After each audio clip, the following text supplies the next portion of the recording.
Well, hello everybody, and welcome to Free Hypnosis dash IHF. And today is a wonderful topic. We're going to be speaking delight. What little things thrill you? And delight is such a wonderful world. A wonderful world? Yeah, I guess it is. It's a Yes, it is that wonderful too. word. Because how often do we allow ourselves to feel delighted? It's such a wonderful, freeing experience. And the first person I'm going to invite to tell us what delights her is my dear friend Winifred Maurice. Oh, Winifred, tell us what delights Well, you. it's great to be here today. I love the word delight because there's something about it. Just saying it, it's an uplifting word and you feel good just thinking about being delighted. And I started to think about the first time I felt delight. And interestingly enough, it was before I had any vocabulary. I had this feeling of delight every time I got a certain taste in my mouth, that my mother was feeding me something. I had no words to express anything, but I know now that what I felt was delight. And I wanted to feel delight again. And it wasn't until much, much later that I realized this experience in my mouth was peanut butter. And that was giving me a feeling of delight. And then another experience as a child, I realized that I loved saying certain words and that they filled me with literally with delight. And the two words that I became addicted to saying were mosquito and veranda. And I said both of those words because they just made my mouth move in different ways that delighted me. And so I feel as if delight has been part of my life since before I could speak. And I notice now, as I'm getting to a certain age, which I'm very grateful for and also delighted about, I realize that I feel delight with other people's successes or little things that Yes. excite and delight other people. It fills me with so much pleasure and delight to see happiness and delight in other people.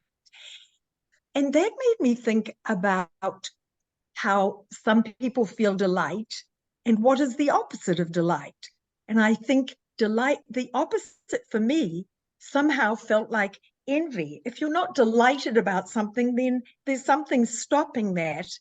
And it could be, well, it just seemed to me that it might be envy. And I thought there's a little bridge containing three words that you have to say to get from envy to delight.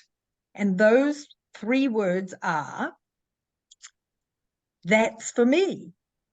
So that if you see somebody having something that you don't have and you're not delighted about it, if you claim it for yourself and say, wow, that's for me, and realize that you also can have what anybody else is having if you really want it and like it enough. And so then you can turn that envy into delight because you also can have whatever you want. And I don't know, nothing really adds up to anything except, oh, well, on the whole subject of delight, if we have time, this is just really silly and delightful because I wrote another little poem about when I started thinking about my love of weird words. I just wrote, this is very quick and very silly, but What it's just you wrote it today? yesterday. I wrote it, I was Wow. thinking about delight. It's called Alphabetically Speaking. And Don is afraid that I'm going to become a rapper, but I'm not. But it's just words that sounded just completely random words that made me feel delight. Anomaly, barnacle, caramel, days, empathy, fantasy, glorious, haze, irascible, jumpy, kissable, like, mosquito, numeral, octopus, pike, quirky, resistant, survival, throne, umbrella, veranda, wart, xylophone, yield, zealot. We've come to the end, a jumble of words from my alphabet friend. And that just made me feel delighted. So there you have it. Oh, Winifred, that was absolutely terrific. It's so creative. And when you create, you can't help but feel delightful because you're very present and in the moment and you're feeling all that self-love. And because you're creating such wonderful things, that it's a gift that you give yourself. And And I Deborah, love let me that. just add something to that, because I think the things that delight us, especially when we're children, we need to take note of those things, because they are the things that are going to perpetuate your delight further on in life. And the thing about peanut butter, it's funny because I became, I write recipes and develop food and cook and things like that. So food was an important part. And the word thing, I still just love it and it Go, go, go, delights me. go. Oh, yes. Thank you so much for sharing that. And I think a lot of us have a delightful feeling when we taste peanut butter. So, yeah, I'm right there with you. I understand. Linda, our very funny, wonderful, loving Linda. What delights you? Well, Winifred for one. And That's true. I have to share when you I've shared this with others before, that I have some favorite words and people look at you like, what? But there's just some words that are so exciting. And one of I would say my all-time favorite word is perhaps. Mm. Isn't that an amazing word? Yeah, because it I opens love the up way possibilities. I love the way that your mouth has to go when you say perhaps. When it's written out, it looks nice and balanced, but not totally. It's just a great word. And that is one of my favorite words. And one of my Yay. not so favorite words is stomach. What is that? Doesn't sound good, doesn't look good. I'm like, written out, it looks silly, but thank you, Winifred, for taking me down a word trip. So yes, perhaps delights me. And it also opens you up to all kinds of possibilities. That's right. Perhaps I'll do that one day. So it's great. Um, it's important when we talk about what delights us. I think delight isn't the correct word. It's not delighting something, it's lighting something up, right? Yeah. Because you feel lit up and it feels lit up all around you. So delight sounds like it's, oh, you were there and it brings you down. We need a delight is an on switch for that light and that connection that we have to the divine. And it's a remembrance. It's something that makes your heart sing. And the more we can surround ourselves with people that delight us, or even objects that delight us, or activities that delight us, the more we will be lit up. Although being lit up might have other connotations. The more we will light up. We don't want to get lit, but Well, I think what you're saying is you end up really being a lighthouse for yourself and others. yes. Yes. And and just as Winifred was saying, I think a lot of that goes back to childhood and playing and what thrilled you when you were little. If you can connect to that now, when we were little and just on this earth plane, the wonders you see outside and blades of grass, and it's just like, whoa, look at that. And as adults, sometimes we do that with our children. Yes. And that we have a second chance to do that with our children when they're young too.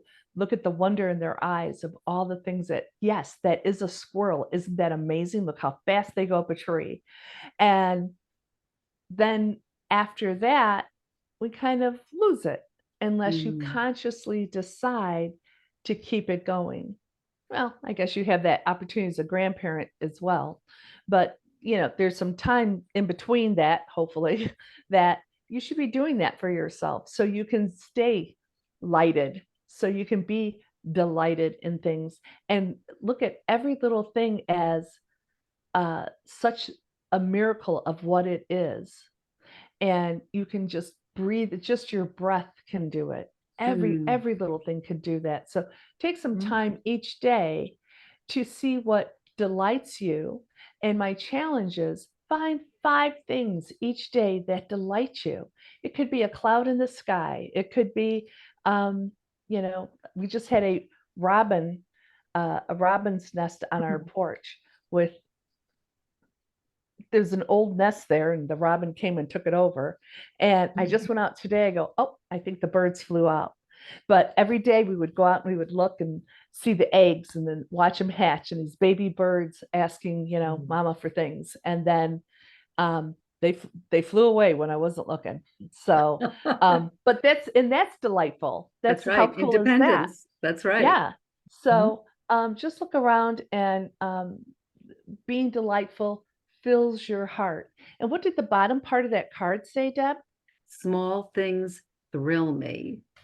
Yes. Isn't Yes, that great? Small things absolutely. thrill me. And who doesn't want to be thrilled? We should all be thrilled more often. And yeah, so that's what I have to say about delightfulness. Oh, I love it, Linda. You shared so much. Mhm. Thank you. Thank you. Okay, from our wise one, Johnny Warhang, tell us. Now I'm really curious. What thrills you? Well, I'm not going to talk about what thrills me, but I want to talk about and share a little bit about what I think clients come to us for, and that is to achieve some delightful moments in their life. Yes. And regardless of what that delightful moment is, it's an emotional thing that they are looking for, they're searching for. If it's to stop smoking, the delight of not having all that ugly smell, that nicotine all around us, your hair smelling like smoke all the time.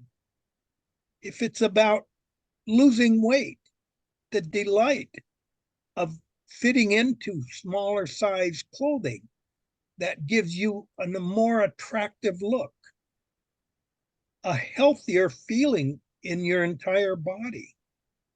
Those are delightful moments that clients come to us to achieve. So, how do they achieve these moments? Because we cannot give them that. That's true. We can only give them guidance that will allow them to achieve these delightful moments in their life. So, I think the delight for me when I have a client that comes to me and they achieve that goal that they've looked for, searched for, and have finally accepted and said that it was their own. They own that. Now they are delight. And they are so delightful that they are thankful. And so being thankful is just another way of being delightful. Yes. So I think it's about giving what we can of ourselves, listening to the client, let them achieve their goals. And then when they achieve those goals, they are fully and completely full of delightful moments that will last them forever and ever. They can never be taken away. And that's what success is for them. And as a hypnotist, it brings much delight when I hear that. So that's my little take on delight. Thank you. And you were so truthful because that's right. Sometimes, we're so applauding and so happy and we're delighted when the client feels successful. And yet sometimes, we forget how important that really is for us too.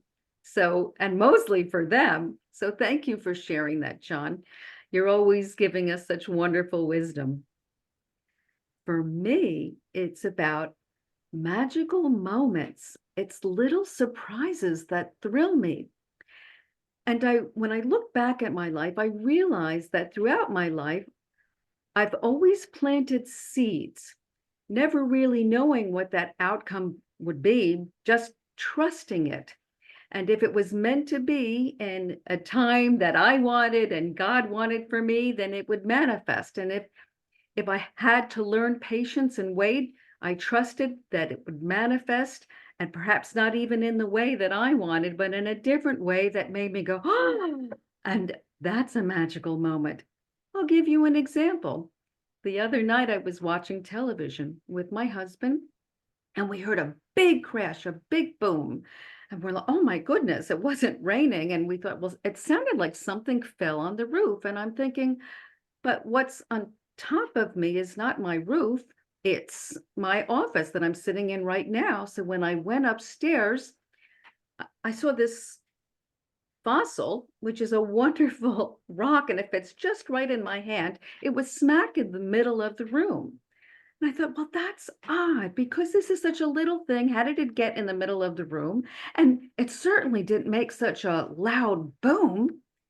But then when I placed it in my hand and closed my eyes, my whole body started to hum.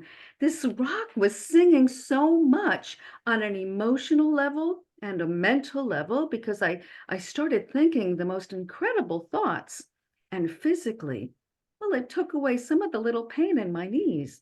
I thought, oh, this is bizarre because I asked to have a higher connection, to really listen to my higher self and go directly to the source, which of course is God. And I feel that this was a magical moment for me because it's a very special gift just for me when I take the time to just listen. But I also have to have the courage to move out of my comfort zone and to take risks that might be a little scary, but to just plant the seeds because you never know unless you try. So on that note, everyone just close their eyes. And we take a deep breath in and let it go. And another deep breath in and release. And a third deep breath in and release. And place your hand on your heart and ask your higher wisdom, your higher mind, show me what delights me.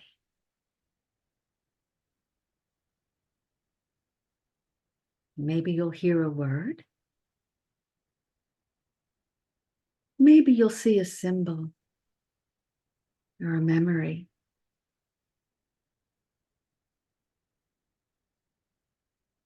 And ask your higher mind, what is the best way for me to receive this delight, to bring it forth?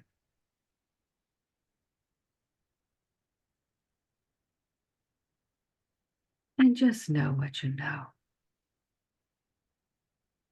How your higher mind always speaks truth to you, knows you best, is your best friend. And on the count from 1 to 3, open your eyes. 1, 2, 3. And be delighted to see what you most need to see in nature, amongst your familial relationships and friends, and your creativity, your creations. Because that's what we're meant to do, to feel delighted. And it's the little things. It's the little things that matter most. And on that note, have a blessed, wonderful Memorial Day. And please remember why we're celebrating Memorial Day and say a prayer to all those who served for us. Thank you again and good night. Bye-bye now.